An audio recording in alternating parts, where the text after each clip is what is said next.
இன்னைக்கு நம்ம பார்க்க போற அந்த மூலிகையோட பேர் தான் கோபுரம் தாங்கி. இந்த செடியை கிராமப்புறங்கள்ல அதிகமா பார்க்கலாம். இந்த செடியோடைய இலை அடுக்குகள் பாக்குறதுக்கு கோபுரம் மாதிரி இருக்கிறதால தான் இதுக்கு கோபுரம் தாங்கினே பேர் வந்துச்சு.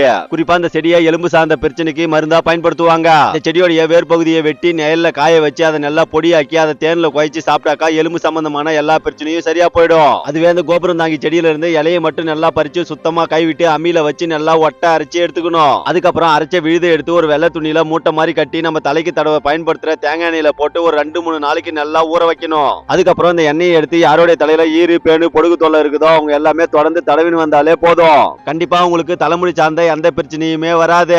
முக்கியமா யாருக்கெல்லாம் புழுவெட்டு தொல்லை இருக்குதோ அவங்க எல்லாமே தாராளமா இந்த எண்ணெயை பயன்படுத்தலாம். நீங்க யாரெல்லாம் இந்த கோபுரம் தாங்கி இலையை பயன்படுத்தி இது மாதிரி தலைக்கு தடவுற எண்ணெய் தயாரிச்சிருக்கீங்கன்னு சொல்லிட்டு மறக்காம கமெண்ட் பாக்ஸ்ல கமெண்ட் பண்ணுங்க. அது மட்டும் இல்லாம ஒரு பாத்திரத்தை அடுப்புல வச்சு ஒரு கிளாஸ் அளவுக்கு தண்ணியை ஊத்தி 10-15 கோபுரம் தாங்கி இலையை போட்டு நல்லா கொதிக்க வைக்கணும். அப்படி கொதிச்சு அந்த தண்ணியை எடுத்து ஒரு கிளாஸ்ல வடிகட்டி கூட கொஞ்சோண்டு நாட்டு சர்க்கரையை போட்டு யாருக்கு உடல் சூடு பிரச்சனை இருக்குதோ அவங்களுக்கு இதை குடிக்க சொல்லி கொடுத்தாலே போதும். கண்டிப்பா உங்களுக்கு இருக்கிற உடல் சூடு பிரச்சனை எல்லாம் ஒரே நாள்ல சரியா போயிடும். நான் எதுக்காக இதுல நாட்டு சர்க்கரை சேர்க்கறேனாக்கா இது குடிக்கிறதுக்கு ஒரு மாதிரியா தோற்பாவும் கசப்பாவும் இருக்கும். அதனால இது கூட கொஞ்சோண்டு நாட்டு சர்க்கரை சேர்த்து குடிச்சாக்கா அந்த தோற்பும் கசப்பும் தெரியாது. உங்களுக்கும் உடல் சூடு பிரச்சனை இருந்ததுனாக்கா நீங்களும் இந்த சூப்பர் ட்ரீட்மெண்ட்டை ஒரே ஒரு டைம் ட்ரை பண்ணி பாருங்க.